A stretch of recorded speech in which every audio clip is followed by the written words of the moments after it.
I'm Nick Hernandez, and you're listening to the Positivity Matters podcast. On this show, we talk about well being science and various ways in which it is applied in the world. We speak with people who are taking this work into all sorts of places. Today, I have Meghan Talarowski. She's the founder and executive director of Studio Ludo. She has a bachelor's in architecture from the Illinois Institute of Technology and a master in landscape architecture from the University of Pennsylvania. She is a licensed landscape architect and a certified playground safety inspector. And more than that, you're helping to make Omaha more awesome. So thank you and welcome to the show. Thanks for having me. I stumbled across your TED Talk and it started to click that this great Gene Leahy Mall and riverfront development, it is brought together by wonderful play spaces like interwoven throughout the public space heart of Omaha in a way, and have enjoyed nights of salsa dancing there. And I feel like great places that make you want to dance don't just happen. Thank you for being a part of that. And how did it tell us what you do? How did it come about? What motivated you to focus on playgrounds, and how did it come to pass that Omaha has maybe one of the most awesome places in the world? I hope so. So I was an architect and a landscape architect for about 3 years. And then I was literally flipping pages in a magazine and I saw an ad and it was a picture of a little girl on a swing and it dissolved into a drawing and it said, "Without you, this picture is incomplete." And it just really struck me. And it was from an organization called the Trust for Public Land, who is a nonprofit land conservation organization. And they both conserve land in areas inside and outside of cities, but they also realize that the future of conservation is people. And that if we don't build people that love being outside, then they won't want to conserve these spaces that are so important to us. So I had the opportunity to work for them for 3 years, and my job was to build parks and playgrounds in San Francisco. And I remember starting on my first day, I was so excited that this was even a job. And then they just handed me this big stack of play catalogs and some colored rubber, and they were like, go design a playground. And I was like, whoa, can I take a course? Like, is there some like further information about how to do what I thought was like a pretty essential public space? And then that started me on this road of like, what is it that makes a great place to play? I did a lot of personal research and then was so lucky at the time. The Trust for Public Land was partnering with some research scientists who were studying the impact of our designs on behavior, so both on physical activity and social behavior. And that was like a real, like a light bulb moment for me to understand that we could even know how space impacts human behavior. And it really affected me as a designer because we studied those spaces before and after we built them, and we saw that play was actually simpler than we expected, and that there were some of the things that I had spent a lot of time on, like these giant tall structures and big slides, and where a lot of kids were happy were these like little ripples that we built in the surface where they were like curled up and playing games with their friends. So that started me on this route of studying space, publishing our findings on what makes a great place to play, and then working with really phenomenal designers like the Office of James Burnett, who we partnered with on the Omaha project, to use our data about what makes these great spaces, and then to continue to learn and grow and to build better for everyone. You asked yourself the next question: what does make a great place to play? It's a great place to play. So now we started Studio Ludo 10 years ago, and we partnered with those original research scientists at the Trust for Public Land. The foundation of our organization is building better play through research, design, and advocacy. So we had the opportunity to move to London for 6 months. We collected data on over 18,000 people in 16 different play environments. Then we partnered with New York City Parks and we looked at 24 of their playgrounds and collected data on 8,000 people. And then we were very lucky to receive funding from the National Institutes of Health. They were really curious about how public space is encouraging people to be more physically active. And so we received that funding. We did the national study of playgrounds. We looked at 60 playgrounds in 10 major US cities. And so, all together with those three research projects, we now have data on over 60,000 people and 100 different playgrounds in the US and the UK. So all of our findings are public. We share back. We want to encourage people to use them to make the case for why play is so important for human development and for community building. And now we've developed this checklist of a great place to play, which is 10 points of what great playgrounds are. And a lot of it is a little bit simpler than what we think. A lot of it has to do with context and environment. Yes, giant towers and huge slides are really cool and fun, but it's important that we support people close to where they live, within a half mile of their homes. We actually have this really great finding about trees, that trees have more of an impact on use than any piece of play equipment we could put in a playground. So really ensuring that we're taking care of our natural environment as well as building play spaces. And that we have support structures like bathrooms, tables, and benches for caregivers, because one of our biggest findings is that half of people in playgrounds are not children. They're actually teens, adults, and seniors. So we've come to the realization that playgrounds are really a true community space, but we need to make sure that we're designing for all of the people that are in them. Are you saying that play is something that we can do for our entire lives? We should, if we want to stay healthy and happy. Weird. I think that people lose track of that part of themselves as they get older and focus on going to work and paying the bills and taking care of their own kids, is that play is such an innate part of ourselves. It's something that we just do from childhood, and it's how we have strong, healthy physical bodies, have stable mental health, build good social relationships with peers and friends and family.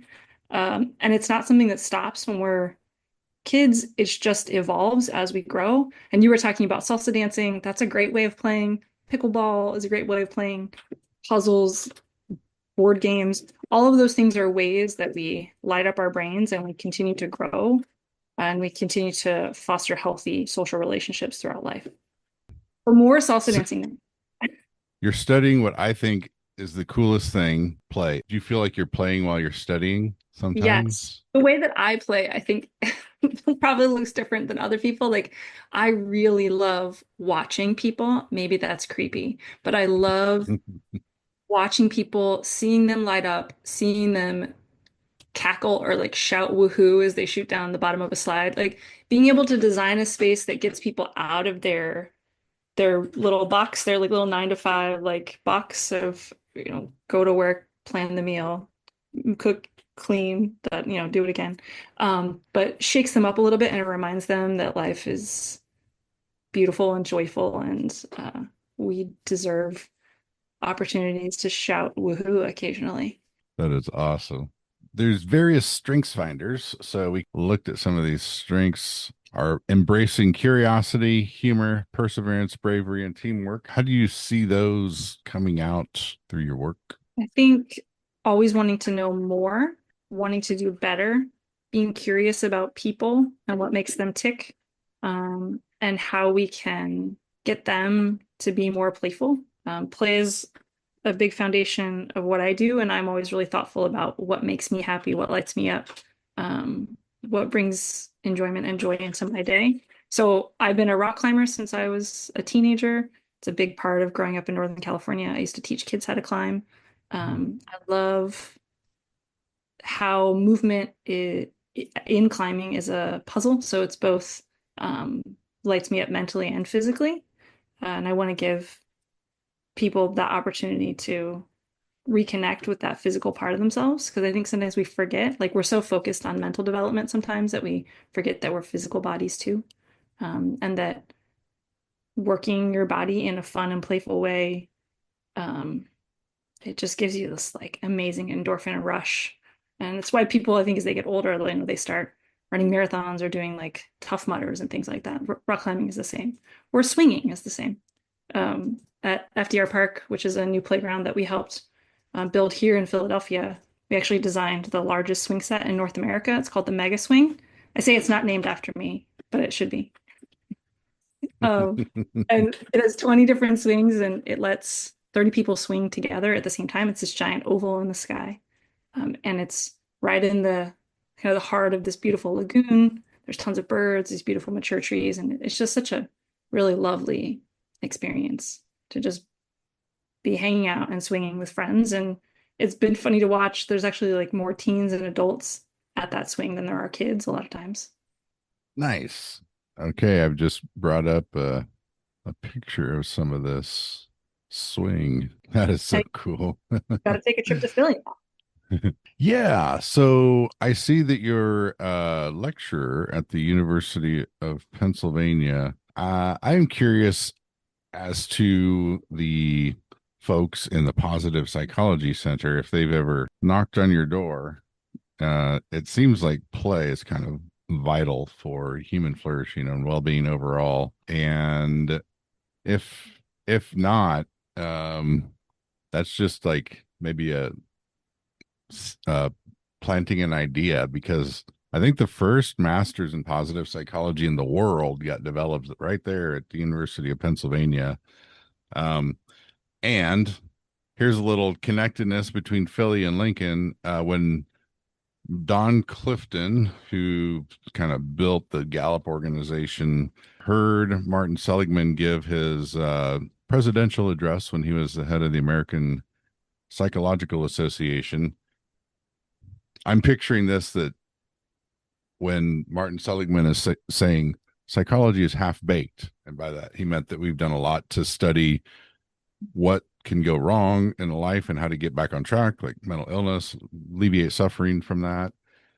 But he's like, we really haven't done much to study the upside of the human experience in nearly the same depth that we've studied the ways that things can get off track. Let's start studying the upside too. And then I think there's all these threads of well-being research that have been around for a long time, and they tried to pull them all together, and then they put that umbrella term over it, positive psychology. I think just to not it's not positivity, it's more, I think, just that we're not trying to fix anything. We're just trying to build up. I kind of think that like mental well-being is not something that just happens by treating mental illness. It's its own dimension. It's like physical strength. It's maybe there's some, but it's like with intentional cultivation, it's like it can be built up. Um, health is something that is created. I think maybe is like sort of an umbrella concept that I've been trying to play with. To how do you convey this idea that mental well-being is something that you can that it doesn't just happen, like we have to create it, like health. Uh, Sort of a slightly negative way that I've been approaching this is uh there's no health without mental health, something like that. Anyways, I like to play with ideas. I'm rambling now and I have no idea where I started. So I'm in the middle of it. I'll Well, just stop. let's bring that back to play too, is that so we know that half of people in playgrounds are not kids. And when we say that, people are like, oh yeah, because who's taking the kids to the playground? And then you have the sort of captive user group that is just sort of standing around on their phones. Like there's really no provision for them. There's no seating. So we always make sure to like take care of the caregivers because they need help and they need care. And then we think, so that's the first thing we should do. First, we should just take care of them. And then how do we get them to play? And that is like my primary angle when I design for playgrounds now is how do we get the whole family to connect, to want to spend more time outside, to want to be together, and can play do that. And then how does that change the mental well-being of caregivers? How does that change the mental well-being of kids? And how do we encourage these strong, healthy social relationships that we're looking for through play? Because it just kind of like lowers the tone. Everybody's laughing, having a great time. You have those endorphins going. You're moving. Your body is getting healthier. Your brain is getting healthier. It just does so much for us. But we have to change the conversation and allow it to happen. We have to create the spaces for it to occur. We have to allow It's time, space, and permission, right? Like, have we made the spaces? Have we given time? Do we actually value this as something that we do? And do we allow ourselves to let go? Because a lot of us are really focused on our to-do list, not realizing that being so heavily focused on work that is you you start to lose that positive mindset when you're focused on a task list as opposed to just if you give yourselves a few minutes to let go and play, you may come back with a more positive mind and be able to accomplish your tasks that much faster and better. I think you had something about flow state um, in your happy acronym, and allowing ourselves to get into that state of flow and that where you have this loss of time because you're in just such a state of enjoyment and joy. I think in some of the literature on that, I've seen rock climbing as one of the examples cited Of flow state, of things that might induce the flow state in some people. it's because it's activating core. It's cross brain because it's cross body, so it's cross brain, and it's a puzzle. So you are activating all these different parts of your brain at the same time, and you there's this term in occupational therapy called heavy work, which is about activating core muscles through like raking or digging or like it just gives you a even though it's hard work, it's giving you a different sense of wellness because of the way that it's activating and using your body. So we think a lot about physical literacy and how to use our bodies because we become a pretty sedentary society and we're we're focused on working, so we're sitting in a chair and doing our work and then hopping in a car and um, just walking, moving. We're not getting enough of it in our society. And I think that that kind of connects us to why we're seeing so many mental health issues because a lot of those can be alleviated just by moving, especially if we're moving together and with the ones that we love. So you're kind of a therapist. Well, Through the play. therapeutic effect is like a side effect. Yeah, because we can't all afford the time and the money to go to therapy. So instead, go play and see if that helps your mental state. If I'm going to play, I get to go climb in towers and slide down some slides and swing on that big swing. That's like a big part of my day. And that's your work. That's my job. It is hard too.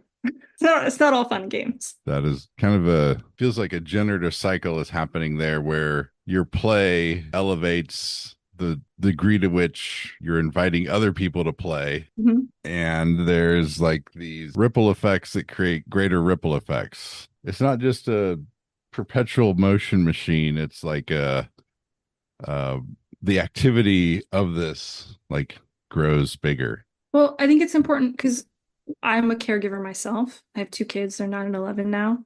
Um, and I spend a lot of time in these spaces trying to get a sense of, okay, what do these different user groups need and what would make them feel welcome?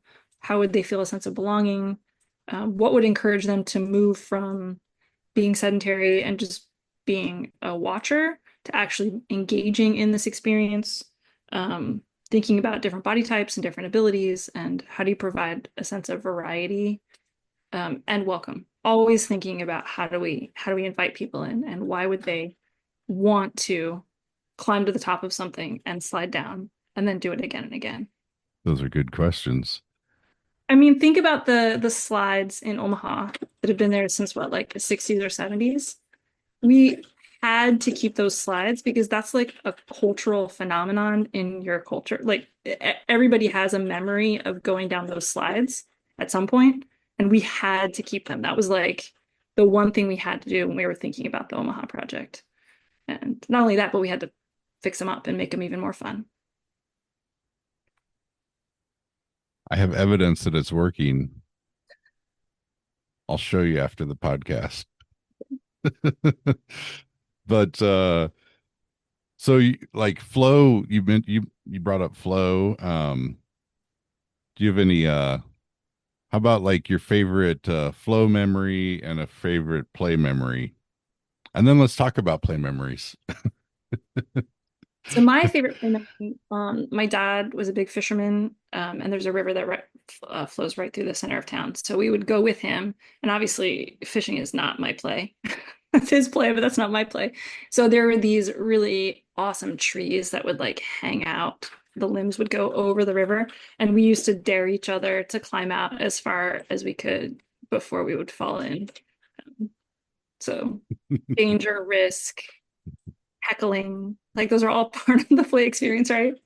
Uh, that's my favorite play memory. And then it was right next to this old abandoned gravel factory, these like weird concrete walls and like old rusty metal things. And we just go climb around in there and just kind of be our weird little selves and like make up games. And it was a really good frame. I used to think of it now, I talk about like the cardboard box, and how can we design play experiences where it is an open-ended frame that kids can put their own storytelling and joy and experience on top of, and the importance of creating these open-ended experiences that kids get to create their own narrative.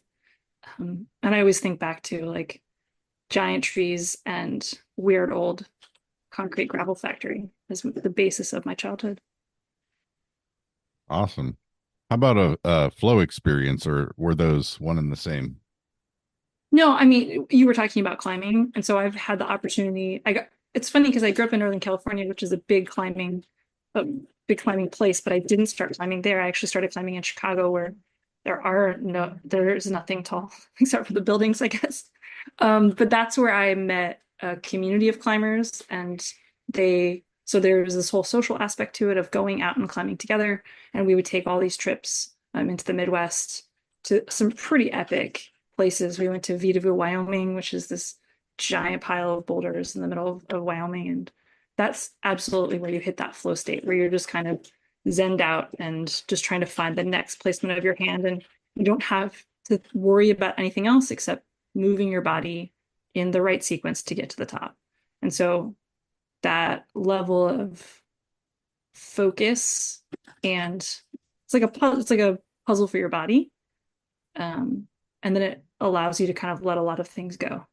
Listeners, if you hear us talking about flow, but I'll step back for a second. I'll give my like a overview of flow, and then maybe if you'd be willing to flesh it out some if I'm missing any of the pieces. Flow is a state where you're involved in doing some activity where usually you need to have some skills developed to be able to do whatever the thing is, like rock climbing. For me, salsa dancing. And then the the challenge at hand is closely matched to your skill level, and it becomes this absorbing thing cognitively where the sense of time passing may slip away. Your sense of self-consciousness may start to dissolve, and you become one with the experience, and it feels as if nothing else may matter, just the experience at hand. Hours may go by. Or sometimes the way that time warps may be the opposite. Like for a sprinter, the gun goes off and you know you're on top of things, and it may feel like you have all the time in the world. So those are several of the characteristics. Sometimes it's called being in the zone, and it has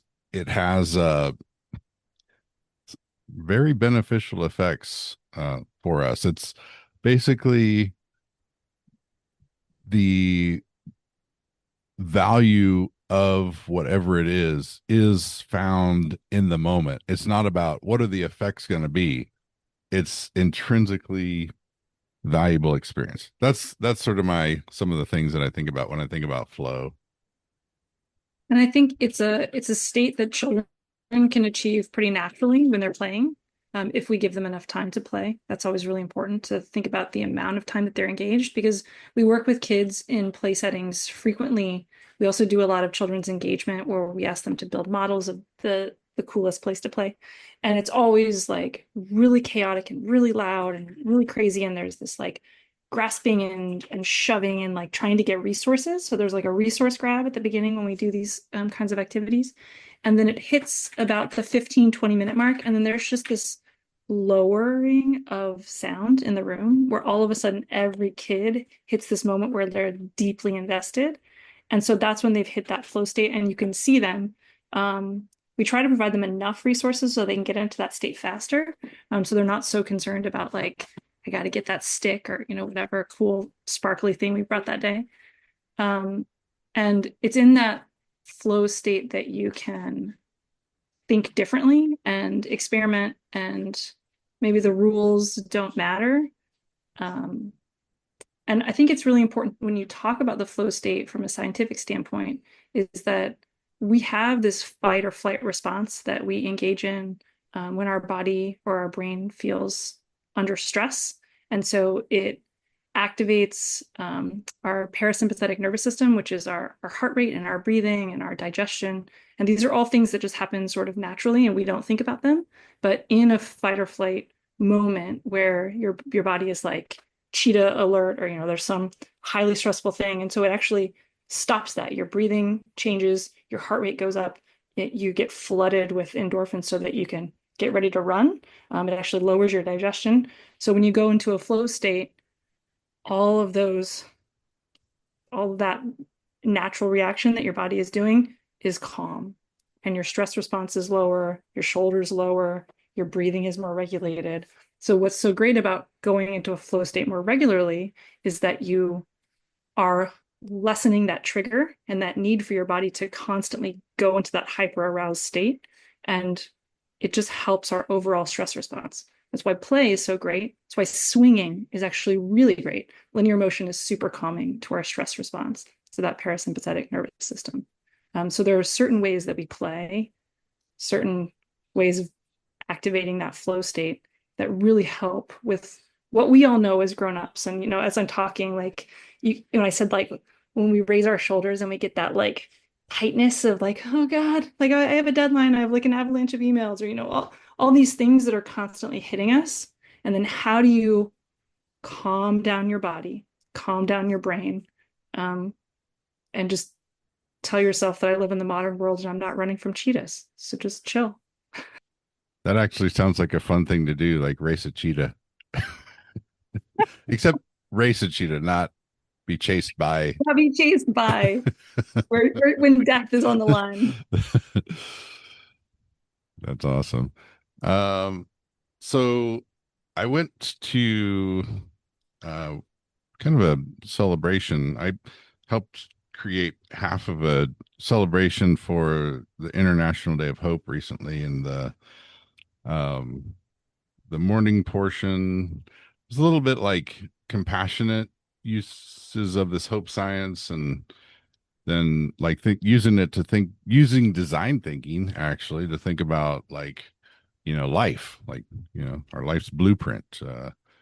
This hope construct from psychology is the ability to formulate goals that are meaningful, pathways to those goals. And right there, step back from that, and it's like, wait, that's all taking place in the imagination. This essential component of this hope construct, it's mental play. It's mental play. But So, it's also higher level thinking, Nick. So it's important to think about when we were just talking about the stress response, is that when our basic needs aren't met, or if we're living in a state of stress, we can't goal set. We literally cannot enter that higher frame of thinking. And so the mm, importance of being able to have first, if you think of Maslow's hierarchy and sort of like our baseline needs, mm. making sure that we're secure and content, and we're not hungry, or we're not in any sort of danger. And then when your basic needs are cared for, how do you then allow people to enter that higher state of thinking and goal setting and um, future thinking? Listeners, if you want to know the answer, go visit downtown Omaha and see it in action. Jean Leahy Mall. Yeah. So the play workers at this event, they talked about how as a play worker, their goal is for people to be in the flow state. And I thought that was so cool. Like I don't know. I just like I couldn't think of anything better. I'm like, you nailed it. That's what else is there? I mean, you can throw in the other some other factors on top of that. Like, what if you're in that state with friends while you're playing? It's like that would be super cool too. Actually, there is kind of this what is fun? What is authentic fun? There's one of the people that got interested in flow, Catherine Price. She sees like a Venn diagram of socialness, flow, and play, and that intersection of those three things, social, playful, flow, as the essence of authentic fun. I think that's kind of a beautiful construct. And it sounds like that's exactly the thing that you're doing. Mhm. Now, I don't know. It's not essential for, uh, people that are working on ideas and turning them into reality to know each other. But we had uh, mentioned that you're working out of the University of Pennsylvania. Is that have you met any of the folks at the Positive Psychology Center there by chance, or do they No, but get it's out and I have homework. yeah, no, that's like one of my on the Gallup side of strengths, one of mine is connectedness. So it's just like when I hear people that are embracing any of these dimensions of well-being science, and I say play is like, you know, one of the biggies. Like I think those three things actually that Catherine Price set out, the flow, play, and so the social dimension are just like so core. Like there was some big study of longitudinal study of people's lives, and one of the directors, his summary was happiness equals love, full stop. um, it feels like that social dimension maybe what fills our emotional buckets the most, but I think the foundation of friendship is play. Like we enjoy each other's company.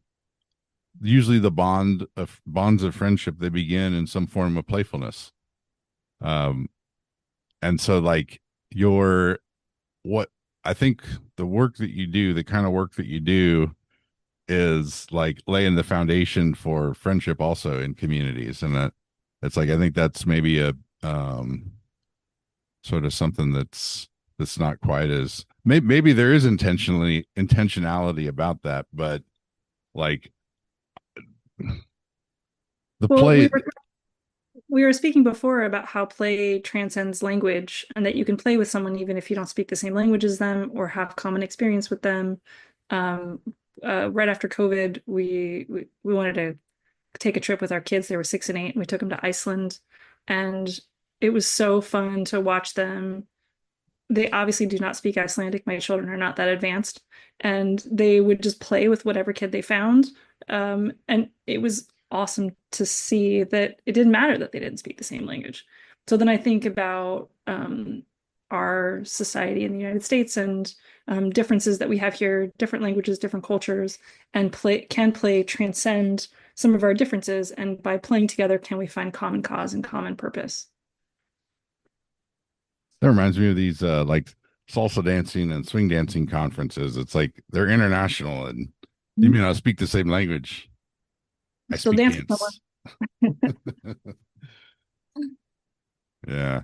And you say Iceland too. And I think that creates an occasion to bring up another kind of cool thing, and that is that the former prime minister saw well-being itself like as one of the purposes of government, like to increase well-being and to reduce barriers to well-being.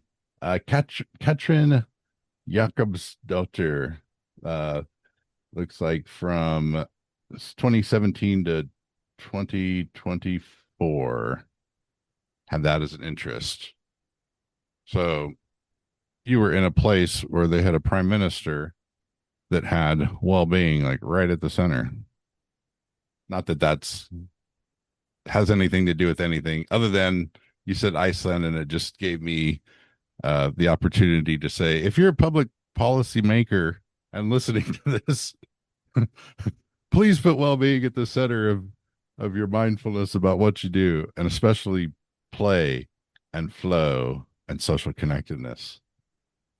Um, so looking forward to the future, a few things I've been seeing lately, this idea of social prescribing, I think is big in the UK, a little bit in Canada, some in Australia, but there's a lot of like social determinants of health, and sometimes people wind up at the doctor's office and it's not really anything that the pharmaceutical prescription can help with. But I guess in some places now they're prescribing play in various forms and connecting with nature. And um, I'm envisioning a day when someone may go to their doctor and in Omaha and they get a prescription to join a play group at the playground that you created.